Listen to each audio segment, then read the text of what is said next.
Trexploration. Hello and welcome back to Trexploration. I'm Albie. And I'm Chris.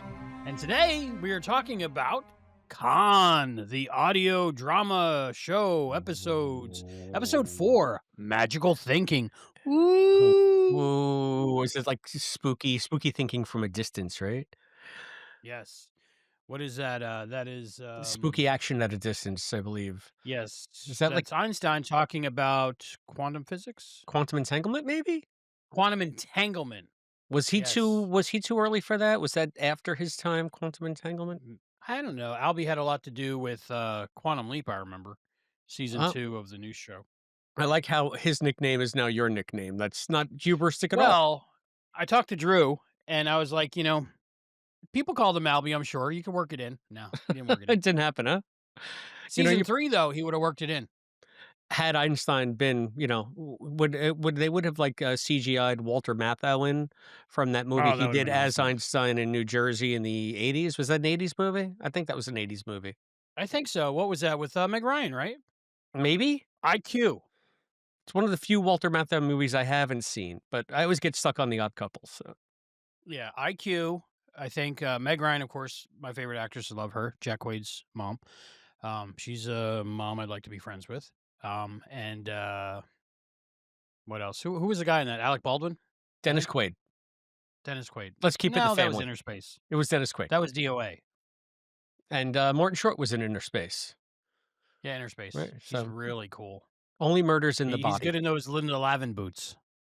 Linda Lavin. Ah, the late, great Linda Lavin. Yes. TV's I guess they Alice. filmed that episode before she passed away. But those are the boots.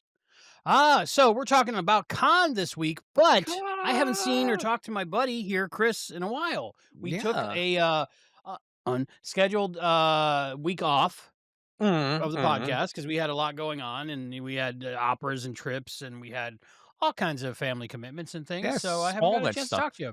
So everybody Yeah, that's what you- watching what this you in been the up to? future, in the future, you're gonna be like, future. wait, didn't seem like there was any time between episodes at At all. all.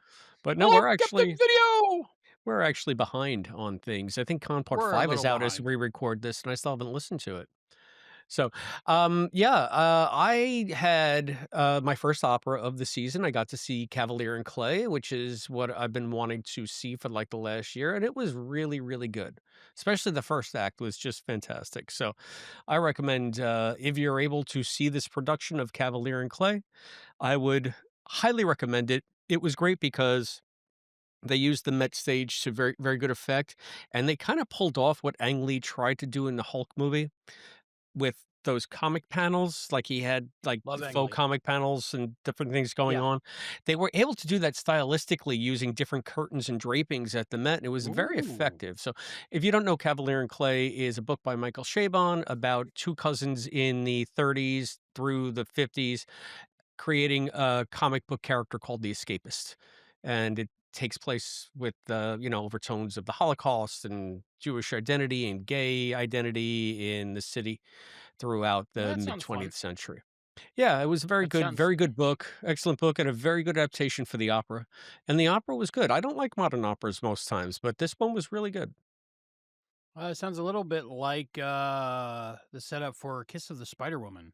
It's coming out, the new J-Lo movie that was based on the Broadway play that was based on the original movie, I think. I think it was a movie with Raul Julia, if I'm not mistaken. Yeah, so, but that's Yeah. coming out this week, tomorrow, as we talk. Oh, cool. Yeah. Cool. So I'm going to go to see that because it was, I think, written or directed by the guy who did Chicago. So Gotcha. one of my favorite movie musicals. That's Hovland Yeah, Town. that's cool. So you had to trade in those tickets. Which show did you trade in to get these? Oh, I don't even remember. That's the beauty about having like a full season. You get like a bunch of tickets. And since I go alone a lot, it's like I'm not missing a lot of shows. I just take the extra seat that I would have normally and I just trade it for another show. I probably traded, I can tell you this Oh. because I'm sick of it. I'm sure I traded Magic Flute. I'm sure we got Magic Flute. And we get that like every year. It's a Christmas show for kids. And So you get an extra seat? Do you have 2 tickets? Season yeah, pass? I have season tickets for 2 seats. You're going to come up to see an opera? You're going to come all the way up here to see an Sure. opera? Yeah, Let me know. I'd fly. Well, not right I'll now. see You one for can't you. fly and land successfully, but when all that gets worked out, hopefully soon, maybe I can fly into the island We can take the train in to the city. So listen, if you want to fly into the city, I'll take the train from the island. I'll take the train back home to the island. Do they have like a midnight flight to get back to Florida? Maybe. I'll just take it. Maybe. That would be fun. I don't know.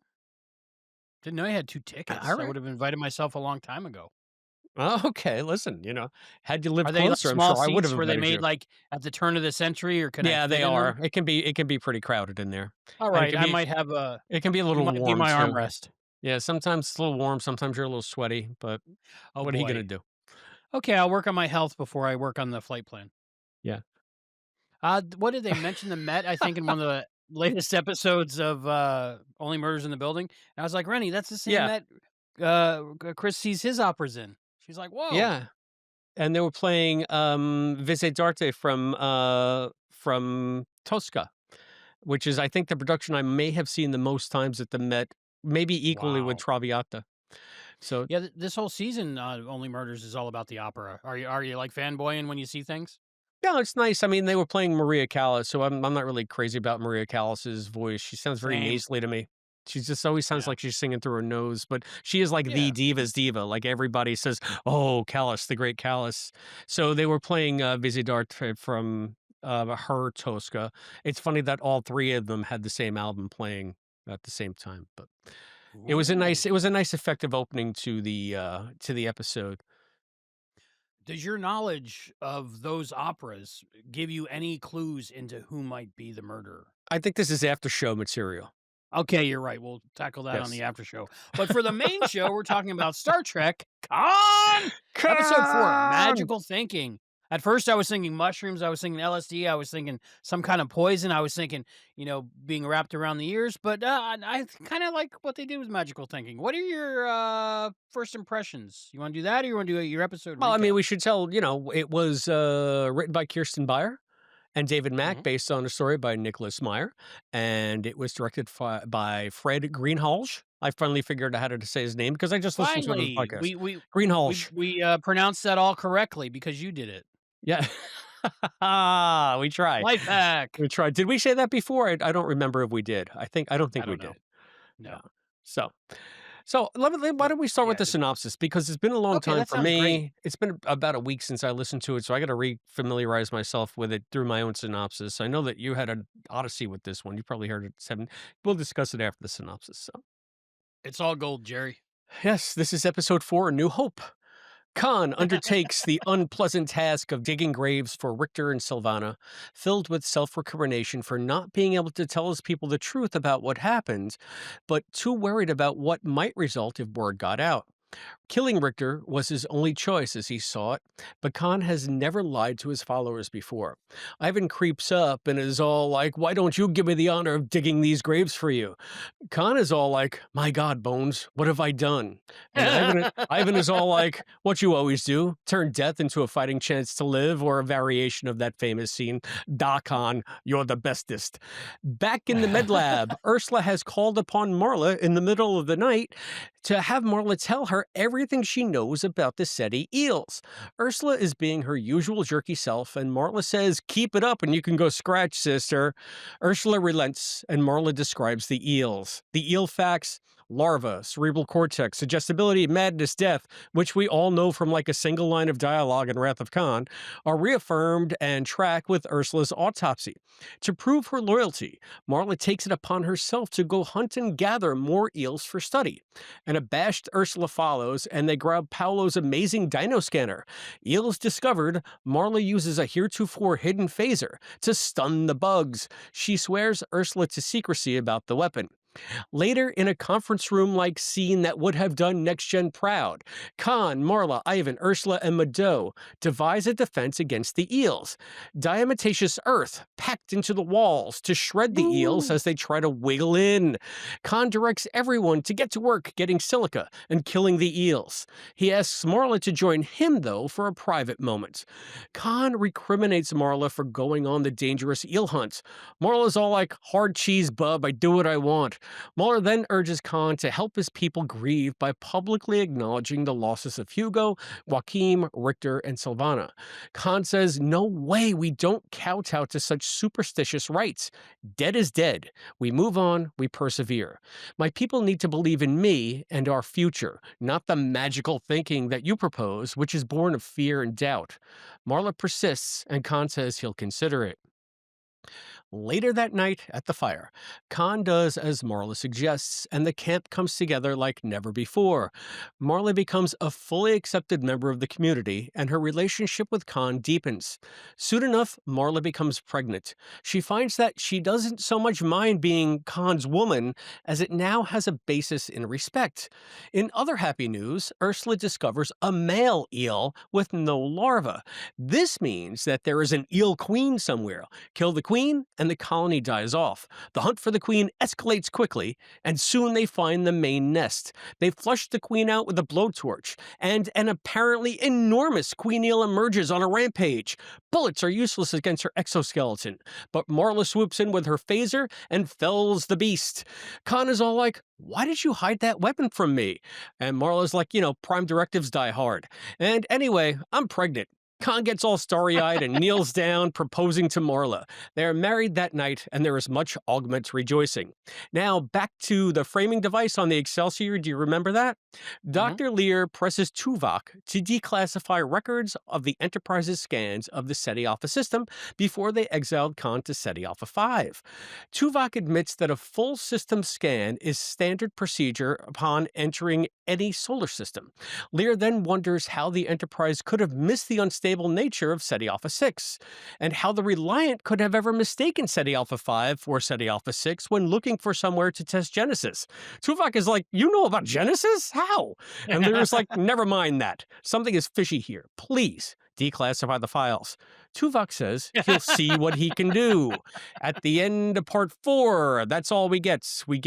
And that really wasn't the end of part 4. The end of part 4 was the wedding, but narratively it flowed better to separate the things for the recap. But anyway, that's the gist of this entire New Hope. The New Hope, I guess, is maybe the baby or the dead queen or whatever Star Trek reference. Is there a Star Trek reference we can make that is more contiguous with Star Wars? The Is there voyage like a home. is there a Womp Rat? The voyage I don't. home. The voyage home to Tatooine. Yeah. SETI Alpha 5 Well, does there. become a It's little bit part like four. Tatooine, right? It's part four, and instead of a whale, it's just a giant queen alien You think that I would have from been clever enough to think of Star Trek 4 instead of Chapter 4 New James Hope. Cameron. James Cameron. I don't Did he do know. aliens? Yeah, he did aliens. Yeah. Aliens is part 4? I guess if No, you're that's from part two. do we have Alien the Resurrection is Prometheus part do the four. Prometheus see are they sequels or Eh, prequels? they're prequels, but I don't. Do They're they okay. retroactively make Aliens Part 4? Maybe they do. Ooh, there is no part one. It's just Alien. Hey, give me your, first impressions of this episode, Hotshot. First impressions, magical thinking. Yes, that affects a lot of us. And I grew up a skeptic of everything. So I question everything all the time, always, and I never just take what I'm told, given. And I wasn't ever big into magical thinking, but as my life evolved, I did get involved with some magical thinking, and it can be detrimental to one's psyche. What do you consider to be magical thinking? Well, in this episode, I think like marriage, ritual, stuff like that. Cause the Khan and McGivers, is it? Or MacGyvers? Um, MacGyvers. they stand up in front of their friends and say they're married, and all of a sudden they're married, and it makes a difference. But really it doesn't. They're the same people they were the day before. I don't know if I track that with magical thinking. That's not like That's what I got superstition. out of this episode. I feel like to Khan, the acknowledgement that there might be something beyond him, he Mm, considers to be magical thinking, which I think is okay. kinda I thought neat. the magical thinking was Yeah. to do with ritual. No, and I think And yeah, I think that's part of it. I just don't know if I would have that's interesting. I don't know if I would have categorized marriage in such a thing because that's more like a social construct in terms of like making like a binding contract mhm, between which isn't at families. all, which I found out isn't at all. It's only until you change your mind. That's true. That's true. Yes. I mean, it used to be, I think, more binding when land rights were involved, and anyway, Yes, and that's a whole different podcast. cattle and goats and Right. Oh, chickens. all the But now goats. it's just when you do the ceremony, now you gotta go only for now until we Okay. decide otherwise. Right, and we might never decide otherwise. We might decide otherwise No. tomorrow. You never know. Well, that's the dream, that you don't decide otherwise. And then you get to look forward to death. Maybe you decide otherwise for a little while, and then you say, "Well, maybe otherwise ain't so great. Let's go back to the other Yeah. otherwise." But, I did my first impressions is I did kind of enjoy this episode, and I was surprised. I was confused by it a lot. I think the first 2 times I listened to it through, I fell asleep here and there. Um, uh, but this, 4th time, I wanna say I listened to it sitting up with the lights on, staring at the screen because I played it on YouTube because no commercials, you know? Okay. And, surround sound and all that stuff. Okay. So I absorbed more from it, and, I talk crap about weddings and marriage and stuff like that, but I'm a sucker for proposals, I'm a sucker for love, and, I always watch the movies with the marriages in them and stuff like that, and, that part touched me a little bit, and I was curious. I was curious about myself because I'm like, "Oh, they're getting married, and, oh, this is great," and I'm like, "That's con!" What were your first impressions? It's like, "Hey, that's gone." It's funny to me that you found this episode to be convoluted and confusing because to me, this was them getting an entire episode or the bulk of an entire episode out of Khan's single line in Wrath of Khan, how the Seti eels work to inhabit and destroy their hosts. Mm. So it was an extrapolation on that that might have been kind of wheel spinning if not for a broader context. Because a lot of this, I was like, okay, we already know this. I can't imagine anybody listening to this wouldn't know this, but I guess if they maybe need a refresher or they just need a dialogue, they need the process of discovery and not, the discovery, but the process of discovery of character wise to come to these revelations, I guess, to make it a little bit more poignant when things go south as we know they do. Ooh, spoiler, sorry. But I was really intrigued by all the surrounding stuff in this episode, especially once again, like Marla's stance, standing up to Khan, telling him, "You don't Mhm. boss me around. You don't. These Right. might be your subjects. They might consider me to be your woman, but I'm my own person." So I like that stuff too. There's a whole bunch of stuff we can talk about, but on the whole, I really liked this episode. When I was first listening to it, I was thinking, I don't know, this is more filler, but goes beyond that. I Um, think this line's mostly filler, but the 4th time's a charm with this episode for me. Okay, and it's episode 4, so that works. Yeah, there you You know go. what else is charming? What? Our charming friend Stacy. Stacy Susie Q, Oh, Corman TV, Deep Dive, Table Talk TV podcast, host, DVD, Al's DVD, Place. Hell's Place, is celebrating her birthday, so happy birthday, Happy Stacy. How's it birthday! feel to be Woo! 21? Wow, 21, she can you've made finally it, drink kid. legally. Wow, I think her legally. husband's been buying her some, liquor in the meantime, I think we have but her we on won't. camera at a bar. You were in a Oh, bar? oh, yeah. Well, Rennie was in the same bar. I don't know what they were drinking. Okay, we won't say anything about Yeah, that. she Oh, is that the mom's bar that one of us, like, crashed and burned? That was great. I don't know, did one of us was it me? Sounds like me. Sounds like something I'd do at a bar. You you know how places are so dark when you go in, you can't see anything, and they had that dark wood bench in the Yeah, dark? that was me, Yeah. I think. I think I, It I was think I you. tripped over It that was a that loud bench. thud, and then you were gone, and nobody knew where you went, and it turns out you were on the bench. I forgot all about that, and I wasn't even drunk. It was just No, very and then dark. you did kind of like a 360 in midair and stood right back up and kept walking. It was In my crazy. defense, we had just come in from a very bright street. Yeah, our eyes So, weren't yeah, our dilated eyes yet are or yeah, I whichever. mean, and Yeah, I'm getting older now. They dilate much more slowly than they used to. yeah. I I think I I know I'm old when I walk into a restaurant and it's so dark, I'm like, "Do they not want us to see the food?" And I just leave. I don't know, the "I want restaurants you go lights." to, that might be true. Yeah, that's true. Anyway, happy birthday, But Stacy. happy birthday! Woo! She Much is a more confirmed graceful listener of than I most am. of our shows. Yes, yes. So, She yes, chimes in happy on the live birthday. That's cool. I recordings, didn't know so that. Well, we have a lot more to get to, but before we do, commence our SETI spiel. We want to know what you think about this episode. Reach out to us. You can subscribe, like, share, go to our Patreon channel, become a YouTube member, the entire 9 yards. First and foremost, it's patreon.com/Trexploration. That's patreon.com/Trexploration, where you can find all the levels. There are so many tiers, tiers upon tiers upon It's all tiers that about levels, Jerry. you can use to support this show. You can be a cadet, you can be a badmiral, you can be something in between. It's your choice. Go to Yeah, make up a patreon.com level. slash Make up a level. Trexploration and support us there if you so choose. You can also support us here on YouTube by hyping this video. Hype the Hype! Hype it video. now! I mean, it's Get episode the word out! 4, a new hype. So A new please, hype. There I you think you go. I press a love it. button somewhere down there to hype the video. You It can does also something. become a member here on YouTube. You can Join. support Hit us that on join YouTube. button. First, join, like, subscribe, all that stuff. But you can also become a member here, support us monetarily on YouTube, I believe. I'm not too sure about. Albie sets all this stuff up, and apparently there's something now called super chats, like we do when we're live. I don't. This is a whole new call to action here. Albie rejiggered the entire sheet, so I don't I know what a did. super chat is because I'm an old. What is a super chat? Uh, well, when we're live, which we will be further in the future because we're not doing, stuff we're getting screeners for. So when we're live, when you type your message in the live chat, you can like hit the dollar sign and give an amount. Oh, So while we're okay. live, so it's a good way to donate to the channel. Oh, I see. Okay. Well, that's they make Yeah, it and there's convenient. also dollar sign like afterwards on any of these videos. You can click and My send us dollar something. signs, my holla holla dollar signs. Yeah, holla holla. Gotta put our kids and dogs through school, right? Those dogs, man, they cost. They cost. I don't know You about got them. Penny and Crystal, I don't and know I about them think tier. they're going to college, right? You want Penny and Crystal to go to college, Yeah, right? Dr. Laura just got done with college. Now it's Penny and Crystal's turn. So Penny and Crystal's turn. Penny is a senior.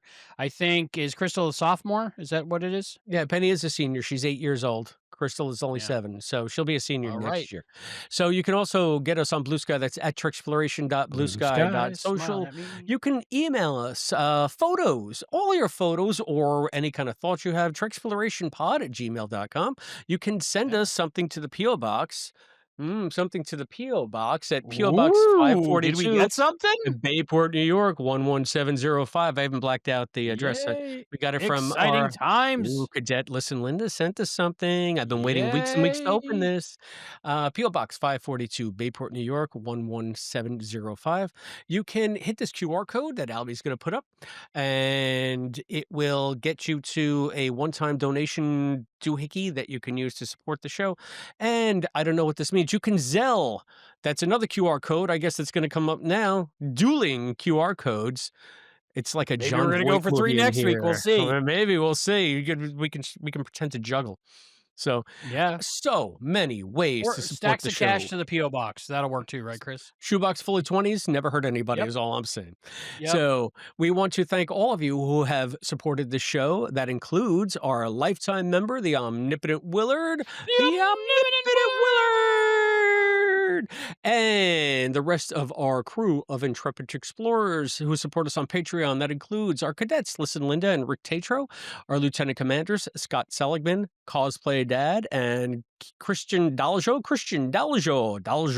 and of course our captain, Captain Charles from Texas, Captain on the Charles. bridge. Captain We on the want to bridge. thank our free patrons as well. Thanks to everybody who likes us on Patreon, who likes us here on the YouTube channel. Thank you for subscribing, for sharing, for getting the word out about Trexploration. We do it for you, Back but we couldn't do it down. without you. So we Down. love hearing from you. Send us your photos, send us your thoughts, send us anything you'd like. Get in touch. We want you to be part of our community. So We got a package? we got a package. Like, see, people support Ooh. us in different ways. And of course, it's Linda. Linda, who also sent us my favorite bit of Trexploration memorabilia, our F bomb for when we're live. And we're I love it. live. And we're But we're not, live. we're kind of as live tonight. I don't know. We're going to put As much editing live. into this one. We're doing it as So live as much as possible. it's always a thrill for me when I go to the post office box and there's actually something in there. So I'm going to open this What finally. what if they're 8x10s of her with the Gorn? That would be cool. That'd be pretty sweet. It's probably Autographed just by Cadet Liz and Linda. It's probably just something she wants us to send. She wants me to forward so that Rennie can have it. That's cool Oh, too. all right. Let's see what we can get. Rennie loves her necklace. Let's get all finger in there. You getting all this good That's what audio? he said. Yeah, Wow. ASMR We video. how I'm gonna tag dare it. you desecrate Linda's gift. Diatomaceous earth. That's my guess. All right. Guess what? She's already had a stamped envelope that's got to get to Florida somehow. Oh, Oh, is so it, let's or is that the self-addressed stamped envelope for your recipe for meatballs? meatballs, maybe chicken coq au vin. All right. This is L7 Listen Linda Star Trek Scout Penny. So let's see what this is here. It looks like to me I don't know where she got. Oh, wow. She's I love it. apparently made us a whole bunch of different Star Trek scouts, scouts Yes, of Star Trek Scouts. good old Woo! JR and Sprocket and Yep. the other one. And Wow. oh, so these are like Star Trek scout versions of us, I think. So there's Penelope. That's my sweet kid Peony. I love it. That's going on the fridge. All right. The next one is the Star Trek Scout Chris. This one is me. Oh, Oh, wow. I That think is you. those are That is earbuds? so you. L7. It's like Picasso me, man. 47. Chris, I I love it. totally get it because, like, Sprocket was making these drawings, and these are I drawings of us. Oh, I get it. We should have done this during when Sprocket's Sprocket drawing episode. Oh, this Well, is we didn't know. hilarious. Did we do that episode already? No, we I haven't. think so. No. We No. haven't? Okay, well, we could do it twice. All right. So we'll show We'll have to these. show them. Yeah, we're gonna have to make some kind of like I animation out of love these. that. You have to take high quality scans and pictures of that. Well, I think you're getting 2 of them or 3 of them at home. All right, next up. Oh, just me and Fanny. Let me see if I'm missing something here. Ah. There are 2 blank sheets. Ooh, maybe you Maybe have those are supposed to. to be for you and Rennie. I'm not sure. Maybe we're supposed to draw a picture for. Let me see if I'm missing something in the envelope. All Maybe. right. Oh, wait a minute. What? I'm so silly. You know why this is addressed? Why? Because your pictures are in here. Oh. So I got to send to you. Okay. All right, here we go. Now, do you want Albie first or Rennie first? Well, we'll Because we save the have a. best for last. So do me first. All right, we got Star Trek Albie. This one is just like beyond expressionist. There you Oh, go. wow. Dude. Yes. Oh my god. We have the greatest fans ever. Thank Ever. you, Linda. Wow. That's fantastic. So that's you. That is totally me. We I could do love these. it. We could have done these for the Saturday morning cartoons. That is my new profile picture. Yep, for sure. And then we have the inimitable Rennie, Serenity Burge. She's got quite the stance here. Hello. Oh, cool. Totes Gorge. I Right? love it. I'm gonna get that t-shirt. Picasso-esque. These are something else. Wow. Linda, you're very Dude. creative and talented. So I don't. Wow. At And first, I signed thought, by Linda. is Linda like a teacher? Did she have her kids do this? I think Linda did all of these. No, that's adult art right there. Yeah, To no, make I mean, make it look like kids art, but yeah, yeah. that's No, talent. this is fantastic. How'd she know my favorite color is Wow. green? Serenity is gorgeous in any format. That's true. That's true. So let's just get a recap. Here we go. Chris, I mean, that looks exactly like you. And here comes Albie Burge. Boom, with his glasses on, with his great glasses. I And don't of know about you, course, Chris, but I'm seeing cosplay ideas in these photos the next time we go to a convention together. I just love how she made a picture not only of your daughter, but of my daughter. The Penny, penny, sweetest, penny, penny, the penny. sweetest of the sweet kids. Papa Beanie. So thank you so much, Linda. Wow, These are that is, fantastic. I love it. Yeah, for sure. We're going to be sending these to you, Albie, soon. So Wow, they are getting framed. At first, I was like putting on the fridge, but I'm like, no, these are getting framed. We have a wall of vein where we oh put yeah? different things, different family photos. I don't know if you saw the photo we did of the honeymooners. That's awesome. different we do different theme photos, family photos, and, all of her trips to Disney, and then her caricatures are on there and her, what silhouettes where they cut it out with scissors, some old lady in Disney World, you know? No, I don't go to Disney World, so I don't really know. Oh. Well, I Sorry. guess the boardwalk, I don't know, Coney Island? Okay. Oh, yeah, like those Y cameo looking things. They used to be like, Yeah. shadows. Yes, yes, yes. Yeah, Now I and know they what you're just talking sit about. there with a pair of scissors and they hand it to you and it's $49. So we got that on the wall, so these are going on that same wall. Thank you so much, Cadet Listen Linda. Wow. Fantastic. I have to figure out a place in my background to put those, but, That they're definitely gonna get framed. absolutely makes the price of the, post office box worth it. That and the shoe boxes of money people are sending. Yes, those well, they're not mutually exclusive either. You can do awesome No. pictures like this and a shoebox full of money, but, Yes. I'll take the personal touch any day. So, Linda, those Star are Trek Scouts. fantastic. Woo! Albie, Chris Scouts, yeah. Yeah. So, that's, wow, thank you for taking the time.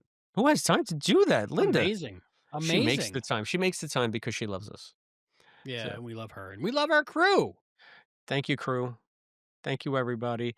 Thank you, Khan, for being such a pussycat.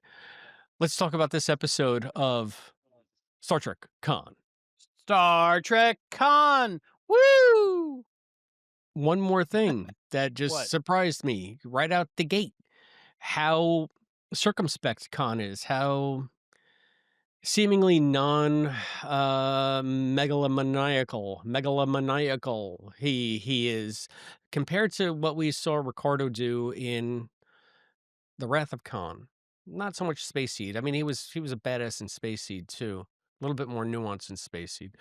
This is just head and shoulders beyond anything that you would expect from a Khan story, in my opinion. You always, again, would want, or not want, but think that if you're going to have Khan, it's going to be as a big, broad villain.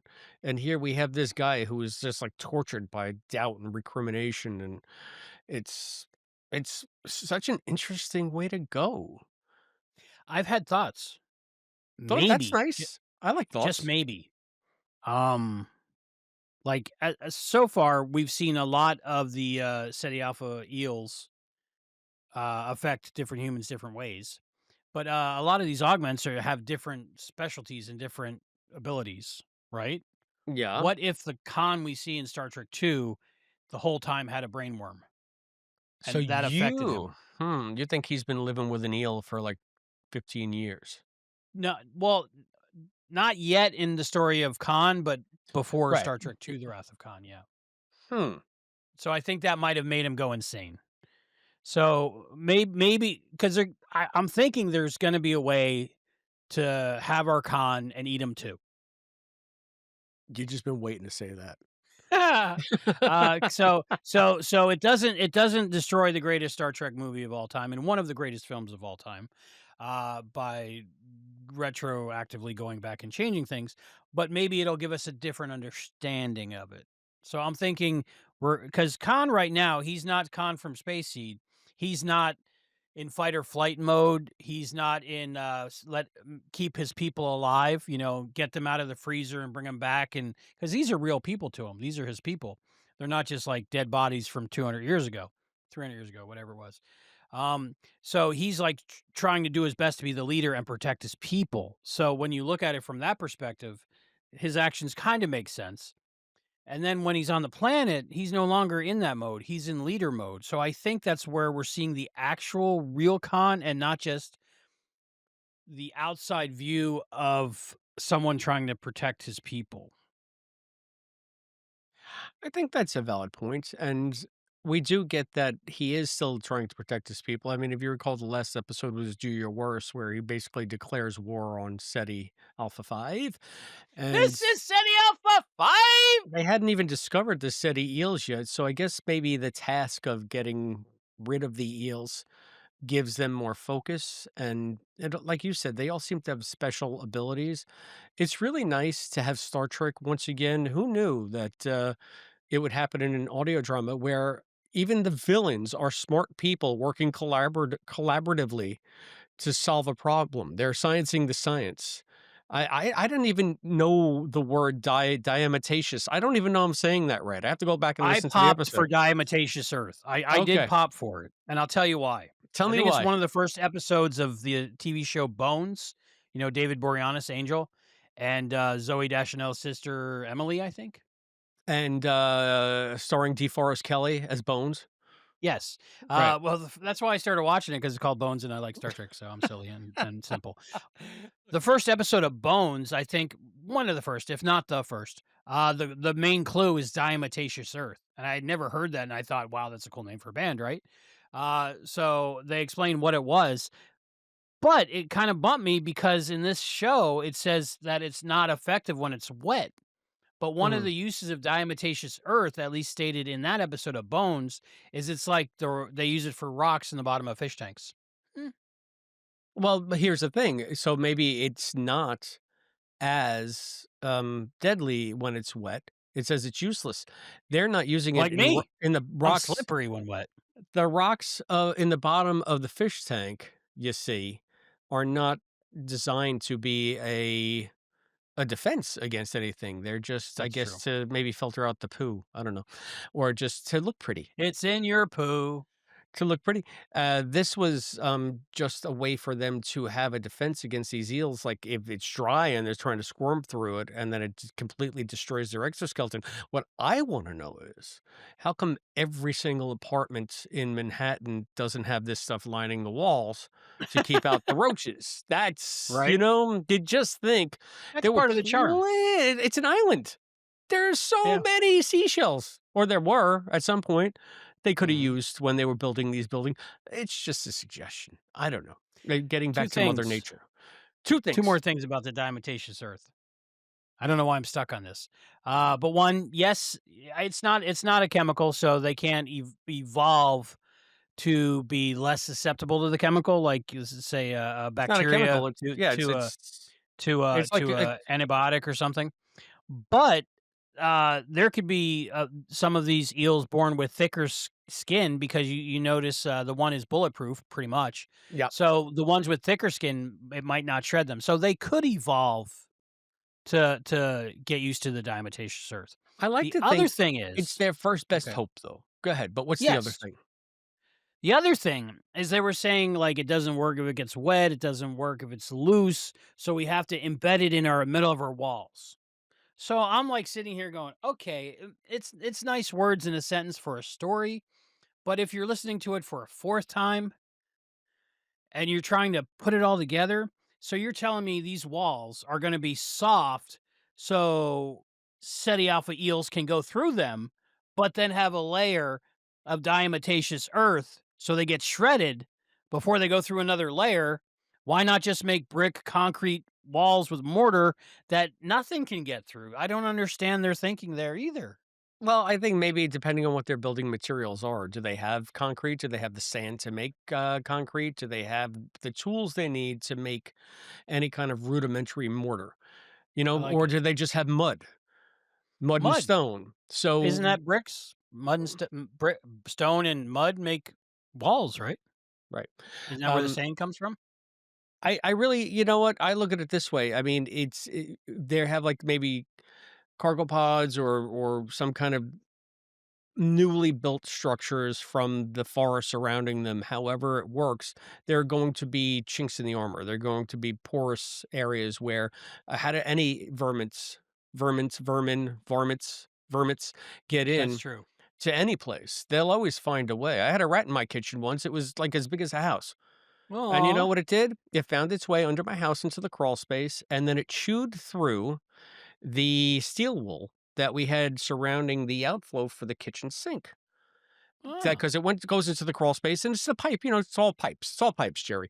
And, Yep, all the way down. I think the rat smelled the dog food. This is way back when we had Lily, so she had, like, this wet food, Oh, Lily. and we sometimes didn't take it up, so I think the rat smelled the Mhm, food, and it got mhm. in, and this sucker was big because I set out a rat trap, and, ooh, I had to, like, pick it up with a shovel. That's how big this rat Oh, was. Oh, I set the rat free. It's now living at a farm upstate.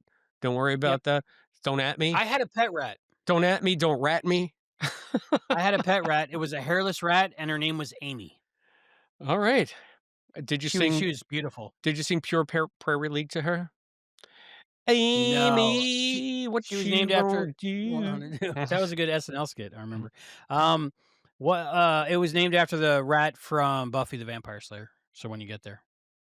I'll Yeah, eventually that's right. watch Buffy beyond episode 2. Yeah, it's coming up, our rewatch is coming up Okay, because the new or for season's me, coming A out. Watch is coming up. A watch, A and Watch for is any A coming up, watch, it'll be and my rewatch. ironically, I don't wear a watch, so Me neither. ever since I Why got my phone, time's not real. it's like, why do I need a watch? I got a phone. Exactly.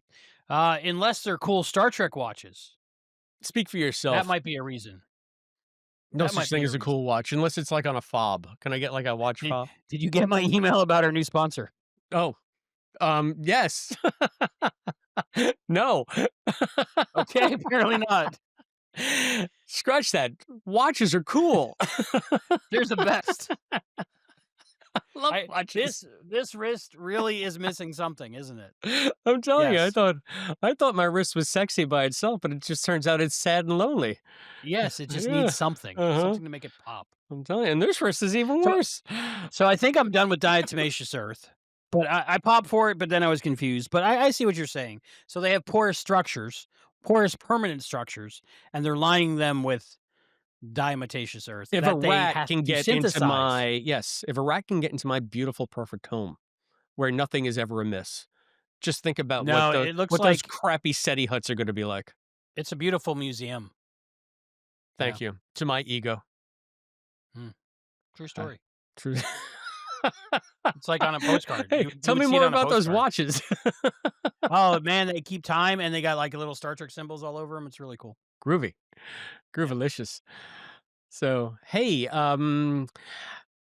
I just think that again, just a lot more depth here. And the Marla Ursula scene really made me smile too, because Ursula, this is hmm, hmm. Ursula, she's There like are some kind there of squid, are right? characters. Octopus? I think that's Disney, right? Is that Disney? Oh, Somebody help me. Tell me in the comments if that's Disney. Um, is that Little Mermaid, maybe? I Not don't know. sure. Maybe it's Big Mermaid. You don't know. You don't I mean, pigeonhole the mermaid. Mermaid identifies as they want to identify. Um, I think that like sort of the Marla character, the Lear character, to a certain extent, the Ivan character. It's just like snark for snark's sense, just being combative to be combative. And I mm, feel like that wears thin for me. So the fact that Marla just puts Ursula in her place when she says to her, "Hey, look, you can wake me up in the middle of the night uh, to ask for help, or you can insult me, but you can't do both. I did like that. Knock it off, like cut the crap."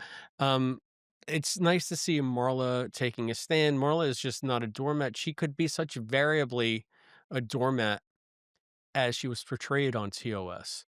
So it's again to have someone of Ren Schmidt's caliber come on to recreate the character in a way that you can maybe see her as a natural through line from what we saw in TOS, but to have like this strong independent person, something worthy of Ren Schmidt, quite frankly. It's a nice touch for this because I think the Marla character is what all this hinges on because in many ways she's the POV character for us.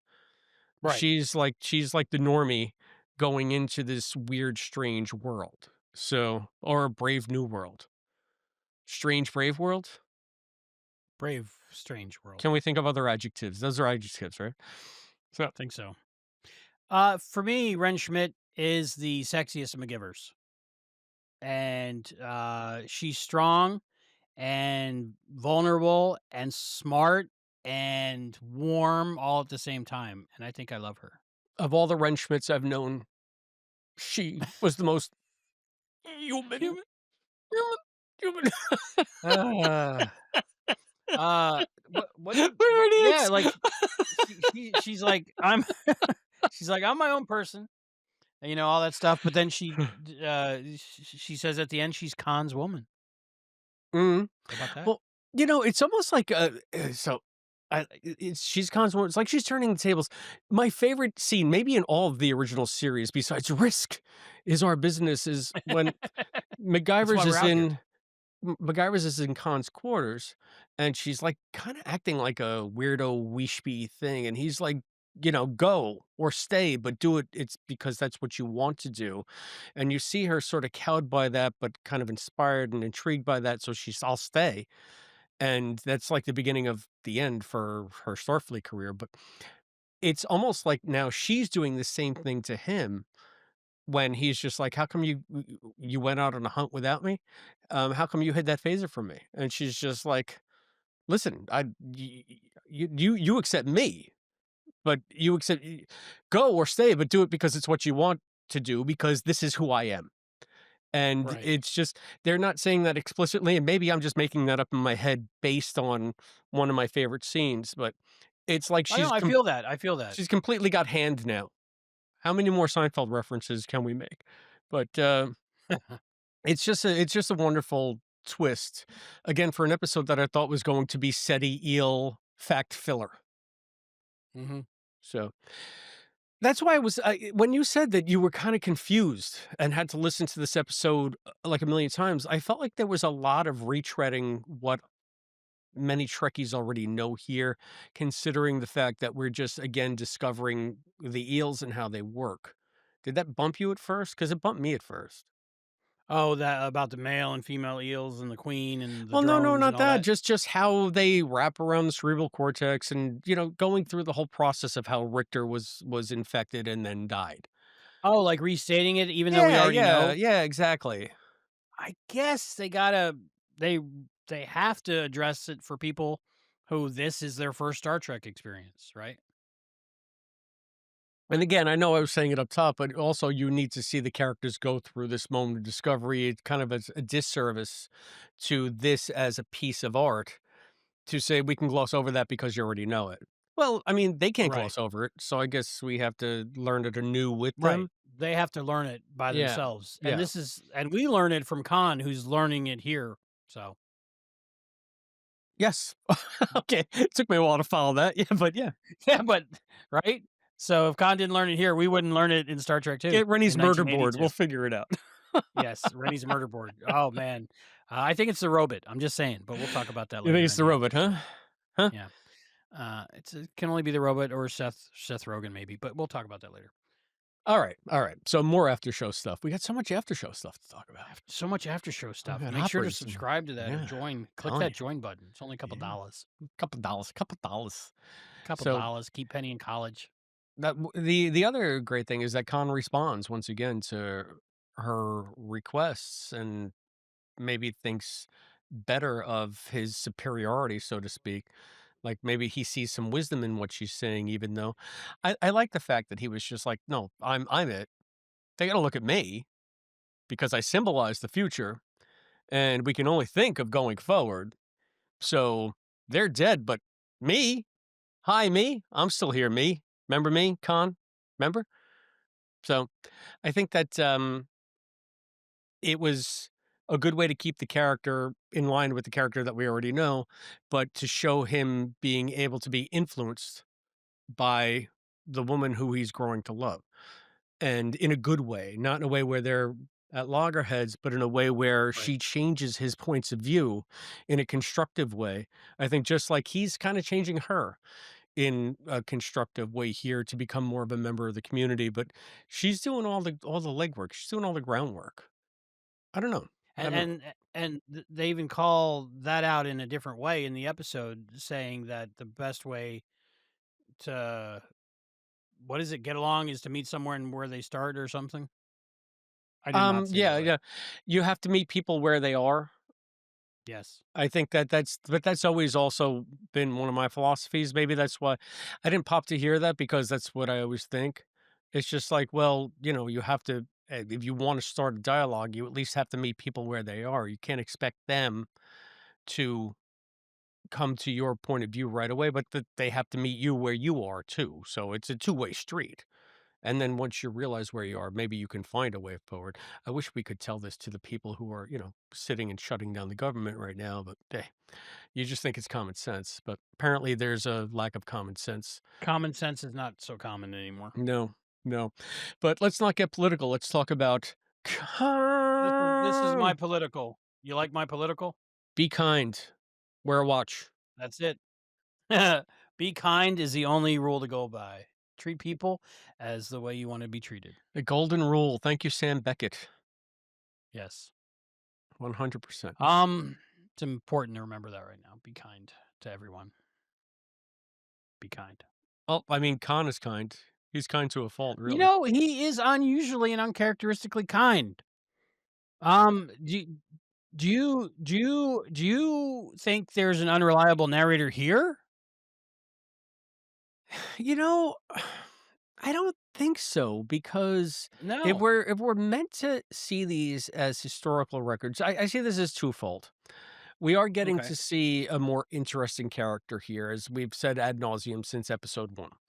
So Mhm. again, how it would really have worn thin after about 20 minutes if it was just maniacal. He tasks me, and I shall Mhm. have him. The entire thing. Can you So imagine if it was that same speech over and over again for every little thing that came up? how does he That'd be even great. know about perditions? Well, perditions flames. What is it? Give me. Oh, they even wrote a book. Greg Cox wrote a book called "I'll Chase Him Around the Moons of Nibia" and the Antares Maelstrom. The That's Antares it. Maelstrom. They even wrote a book about the Antares Maelstrom. That's Um, awesome. it was yeah. Anyway, um, so to see him really be kind of a pussycat is fun. It's fun. I think I had a different point there, but the Antares Maelstrom thing really derailed me. So get my head back on track, Albie. He's the leader of his people, and he's kind to his people because he's taking care of his people because his people is his family. I guess yeah, maybe So that's no where I'm matter going. how Like, ruthless someone can be, it's in protection of him and his people. So with his people, he's gonna be, firm and a definite leader, but he's also gonna be kind and look out for their best interests. But also, he's got his ego to feed as well. yeah. He has to be in charge. If it comes between him being in charge and what's better for his people, he'll pick him being in charge, I believe. Well, I think he's always going to make a point that that is better for his people. Right, right, of course, because that's how people Mhm. like that think. Yeah. So do you think the baby in Marla's belly is Lear? Ooh, yes. See, this is the only thing that bumps me with this. We were predicting this a few weeks ago, right? Yeah. Well, you know what? I keep thinking, well, they only have what are they 4 months in? They only have 2 months left until SETI Mhm. Alpha 6 blows up. But Right. in my mind, that presupposes that it lays waste to the entire, which it does, but that everybody but those few survivors that we see in Wrath of Khan um, die. So I'm thinking, but Marla's going to be dead before she can give birth, but that's not necessarily the case. They did have 15 years so she Marla's could, whisked away. and she was SETI Alpha'd. She was Eeled. That's So what he tells his people. There's gonna be something there. you think that Marla They're gonna gets throw whisked? on, McGivers. I see. All right. I'm confused.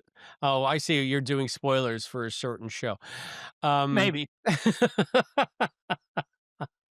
Only murders in the building. only, yeah. Oh, only Wicked's in the Peacemaker? building. Yeah. Yeah.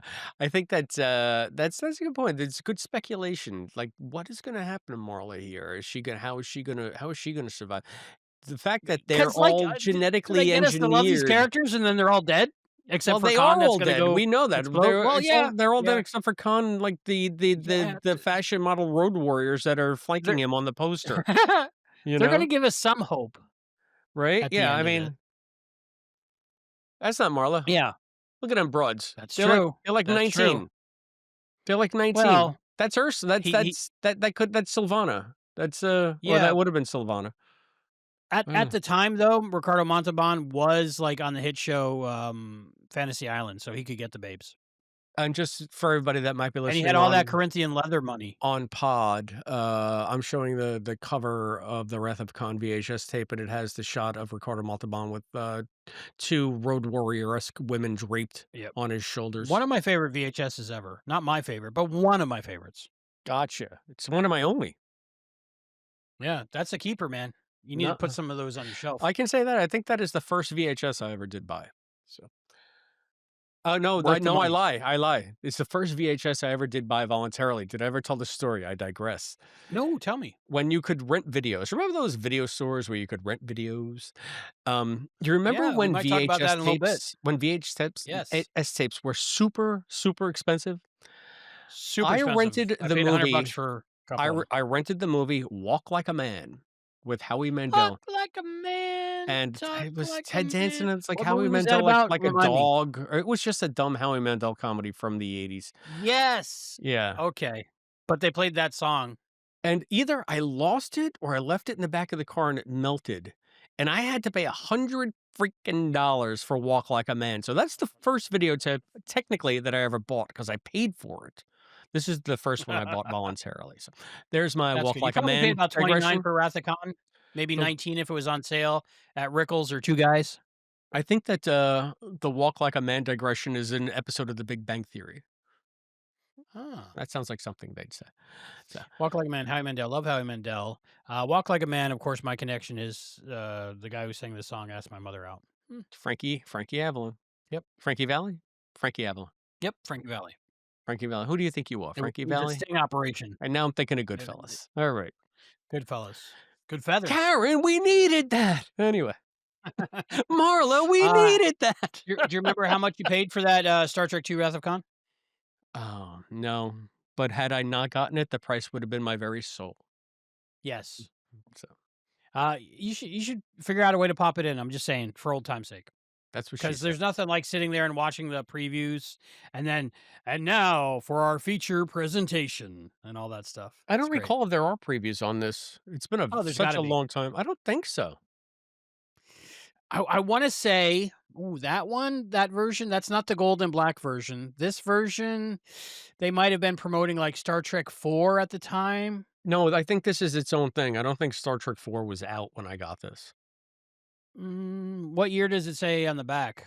I'm looking now. Now, God, I gotta take my glasses off to. Because the later VHS releases, like, every single VHS advertised Star Trek 6 because it was coming up. So, it was advertising Next Gen, coming out on VHS, and Star Trek 6 coming out in theaters.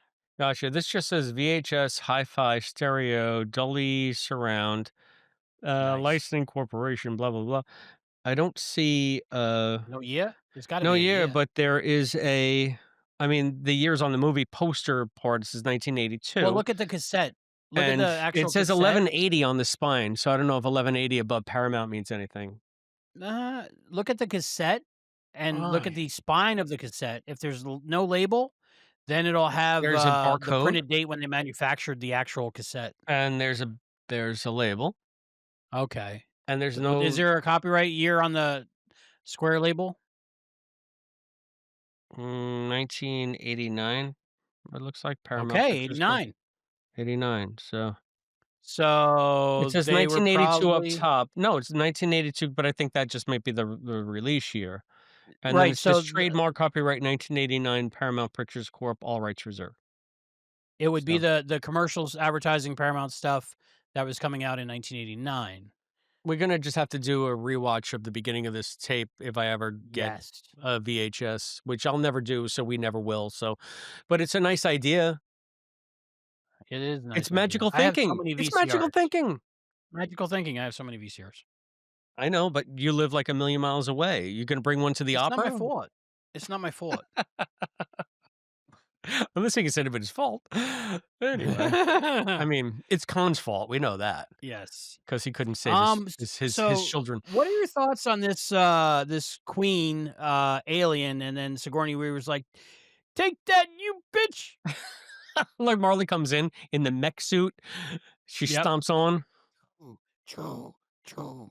I have to say, they gave it to us twice in this episode. It was Chekhov's gun, quite frankly. If you're going to use the phaser in Act 1, you got to bring it back out for Act 3, right? Yep. So I loved when they're doing the fight, and then you just hear that pure sound effect of a TOS phaser, and you know it's game over. And she's like, "Can we go home now?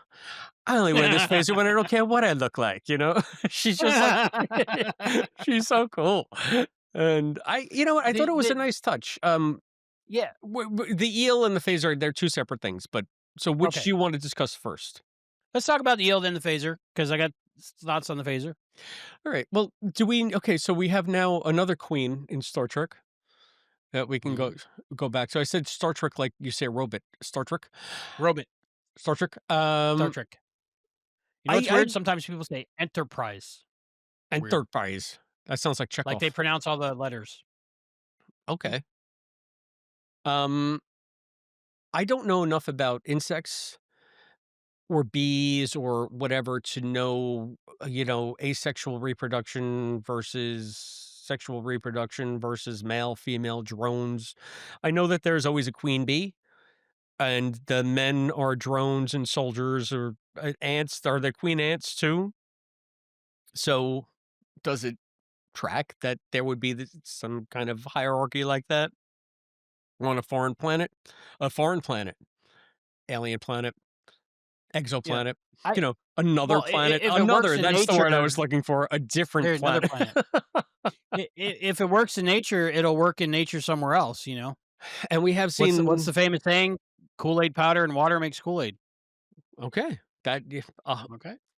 that old chestnut. I we have seen, evidence of parallel evolution in Star Trek. I mean, Miri Mhm, was all about another Earth for no reason, mhm. no apparent reason. It was just the tease, To and to it add was the like backlot. yeah, they had the picture of the Earth, so they didn't even have to, pay for someone to design another Yeah, that was weird the continents were the same. yeah, exactly, yeah. Oh, look, there's Florida. Trip Sisters Trip Sister is dead in this Florida Trip too. sisters right there. Yep. The ashes of Trip Sister are right there. Aw, sad face. Aw, Mary. they even have the Mary, how old was trench. Mary? 300 years old or something? She was a million, She was too old for Kirk, that's for sure. she was still too young to be a grup. Exactly. I'm a grup, but I try Uh, not to be a grup. one of the Star Trek books I have is called The Cry of the Onlys, and, it was Ooh, like a that sounds continuation of good. Miri. I don't remember if it was good. I don't remember if I remembered Miri all that well. No, I had to have. I've Mm, seen it a million times by the time I read that book, but yeah, a lot of Rand in there, right? Rand with the moldy legs. Moldy-legged Rand, best kind of Rand. Moldy-legged Rand. I want that action Uh-huh. figure. Series 6 when it comes out. Moldy-legged Rand. Bonk bonk. Anyway, Right on the head. right on the head. Hit it right on the head.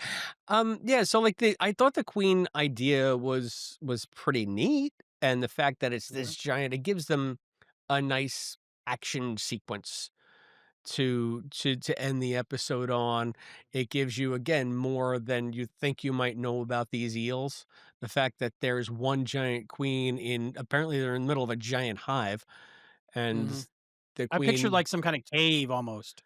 yeah, no, yeah, or it's underneath. It's funny because I did see this thing. You can probably look it up on the YouTubes. I don't remember. I probably saw it on YouTube where some guy, it was an old abandoned ant hive. So he didn't kill these ants, but he filled the main entrance of the hive, started like with cement or some kind of resin that hardened.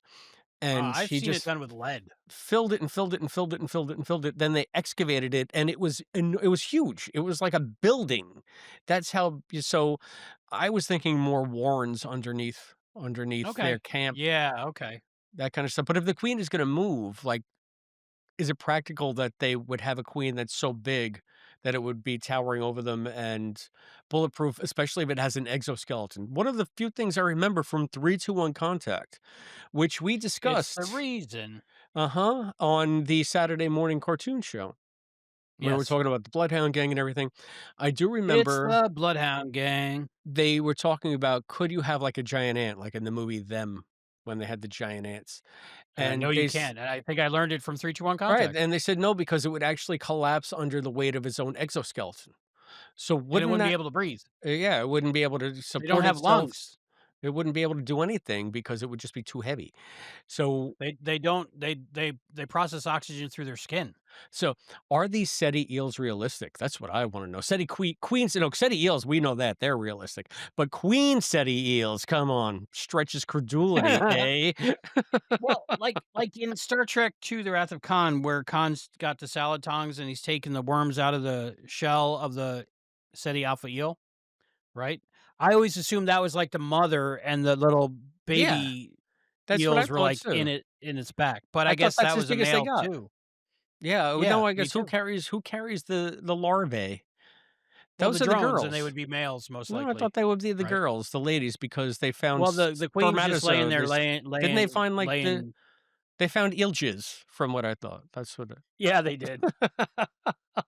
I think that's why they named the episode Magical Thinking. Yes, mention Their first go around with that, their first thought was eel jizz. I think that's what we should name this episode. You got it, it's done. Ding! See, that's Ding! magical thinking. He said the name. That's magical. He said the name. That's the part in the show where he says the name. Oh, Yep, man. you gotta I love that part. Yeah, I mean, I thought it was just I thought it was like I said, a fun action sequence, and the fact that Marla just swoops in with the phaser is the It was kinda bomb. like the Indiana Jones gunshot thing, a little Yeah, bit. yeah, a little bit. And, it made me wonder, like, 'cause I think you kinda hear, like, a thud, like, of the queen dying, so she wasn't, like, on disintegrate, like, if she was more like kill probably setting. Right, and as she was ironically, as she was killing it, she carved the words "No kill I" in its giant carapace, right? So You would think she would just go in there and just woo, woo, woo, disintegrate the whole colony, which is what, I guess specieside, is it? Or is it just local, so it doesn't really count? I don't know, they're gonna kill you. Yeah, it's survival, it's them or you. Mhm, it's man So, versus nature. It's right, there's no way to coexist with someone who burrows it your was brain, I among don't think. it was among the man versus nature, real Jack London shit. So, I think that I still have Goodfellas on the brain. Um, I think that the queen eel was a nice touch because even though we were spinning our wheels with some of the stuff that we've already known since Wrath of Khan, we got a new facet to the eels that was entertaining for the Mm, purposes of audio trauma anyway. for me, I think I was surprised because it seemed like it was setting up something big and then it was just over. So Well, I like that, we don't know that that it's surprised me. over yet. I mean, they think it's over. There was much rejoicing and then there was a wedding. It was like 4 funerals and a wedding, right? Yeah. Yeah, you're right, because eventually the eels does kill almost everyone, right? Right. So who So they're knows coming back, so what when the things shift and the only thing that in the ecosphere that survives are Khan and the eels. the hive strikes back somehow. Right, right. That's episode 5. 5, Uh-huh, the the hive hive strikes strikes back, back. alright. Yeah, I found it weird that they had, like, Tommy guns, and then, like, you hear the bullets. It reminded me of what was that episode of, Bella Oxnix, you Enterprise where they mean? go back in time? Oh, I thought it was gonna be Bella Oxnix. Oh, the Enterprise, oh my god, when they have Steve Sharippa from The Yep, Sopranos, oh, that was yep. such a oh my god, what a ball of crap that episode I was. think they use the same bullet sounds, though, Oh, but jeez, that but wasn't surprised that me that they had Voyager? Was that Voyager gen or guns. Enterprise? I think that was Voyager. Well, I was thinking the one where they go back in time and the aliens are the Nazis. Or is that the Bell Riots one? But which one had Steve Mm. Sharippa? Come on. Steve Martin? No, did you watch The Sopranos? Never did. I know how it Uh, ends, though. gotcha, gotcha, and cut to black. I think that, yeah, I if you're gonna say Tommy Guns in Star Trek, I'm always gonna think of Vic Tayback. Mel Yeah, Sharples himself. exactly. Dingbat, dingy. Saying, get me some heaters down here, Scotty." Yeah, So, I lived that lifestyle for a long yeah, time. where did they get the guns? Like, did Kirk Yeah, give them did, primitive Kirk, like, firearms? send him down there with guns? That Like, doesn't did make Sulu sense. was Sulu in charge of, like, "Hey, Ah, quartermaster," he's like, "I have 'cause some stuff for you to bring right, with you." he likes antique pistols, right? He's shooting Yeah, he tigers does. on the Shorely Planet or something, Yeah, so why isn't it called Sulu's gun? Why is it called Chekhov's gun? Something to think about. right? That's racist, man. Exactly. We're getting ahead of ourselves or behind ourselves or beside ourselves. I think that, I don't know if there's much more planet side to discuss, but, No, was any other we did have scenes that you parts that were loved? on the ship, though, right? Yeah, the Excelsior stuff. Now, this is the one where because it's been a while, but where, the sound listen to the sound of the falling rain, was that this one? Or was I s No, that was no, the I sung previous that one. one the last one, right? Yep, yep. So oh, yeah, because yeah, because she was bitching heavy lies the crown and oh Yep, god. yep, yep. Yeah. I don't like this kid of McGivers and Khan. She's not my favorite. She's got Khan's ego, but Yes, none. and a little bit of his voice. Yeah, but she's got none of his savoir-faire. She's No. got none of his personality. She's got none of She's that very angry charisma. for some reason. Right, She's she's very angry for angry. some Connor's reason. angry too, but he's got charisma. She's got Yeah, no which makes a charisma. difference. She's just a Yeah, it bitch. makes us all wanna be Khan's woman for a little while. But what do you think about Khan Jr. here? I just this is the kind of thing, like, it's almost like getting to be mystery box territory. Just tell me what her agenda is. I don't need to have it dribbed and drabbed as a framing device for the next 7 episodes. I don't know if they're gonna do that or not, but it would be why wouldn't it be far more interesting to know what her ultimate goal is? Because then you can say, "Is she right?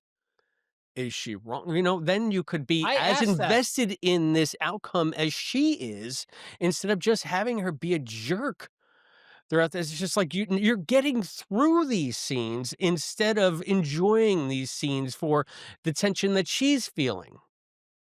I asked myself while I listened to this, is she right? Is it possible that Kirk and crew knew that this would happen? To me, I say everything I know about Kirk and Spock, no. There's no way they knew. But Spock is thorough enough that he would have known if these were procedures that are now were already in place back then. I don't know if they were or not. Hmm. Yeah, maybe. I don't know if we need to go to a break. I mean, I'd like to discuss a little bit more of this because it does point out some plot holes from Wrathacon, and I did appreciate that. But do we need All right, so to? let's talk about that and a little bit more after this break. We'll be right back. And we're back. Wow, that was a good break. I got some water this time. I drank some coffee earlier. Oh, that's good. Good for you. You're hydrating. You're hydrating. You know where there's Try no to keep water? hydrating. You know where they're dehydrated? On SETI SETI Alpha Alpha 5. 5. Yeah, where's it 6? Yes. I want to applaud Six this five. episode. I want to Six five. Five slow six. clap the episode. Yep. Um, how could the Reliant mistake SETI Alpha 5 for SETI Alpha 6? It makes no sense except for because movie. And it's I'm not gonna say something AI. I ever look too hard at, but Mhm.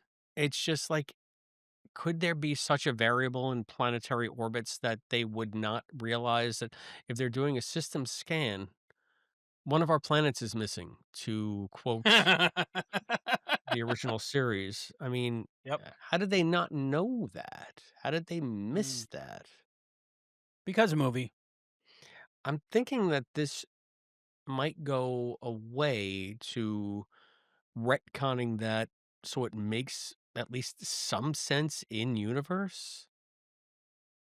Was there some kind of cover up or something? Well, I guess that's what she's asking. That's what she's asking Tuvok. And Tuvok seems a little bit intrigued too. And how does she know about Genesis? So Yeah, I, that's true. Where did she get that from? The Klingon people that blew up? But the don't they blow up any woman that knows about Genesis? The Klingons, Yeah, all of Phil Collins' ex-girlfriends, wives. that only happens in Star Trek 3 though. So she might not know. Oh, she must know about Star Trek 3 then. That's right. Maybe she's clairvoyant. That's magical thinking. Yeah, first name's Claire. Woo! I'm asking myself, listening to this, is it possible that Kirk and Spock knew this? There's no way I can conceive of the James T. Kirk I know of for these last 50 years to be that person that would do this to Khan, no matter what Khan did. If he wanted Khan dead, he would have just killed him when they were both stunt doubles. That's true. That is true. He could have Mhm. spaced them and said, "Take that, Yep. space seed. Now you're space husk." Yeah. I am even if you wanna pin whatever on Kirk, like he might have known that SETI Alpha 6 was unstable and he never went back to check.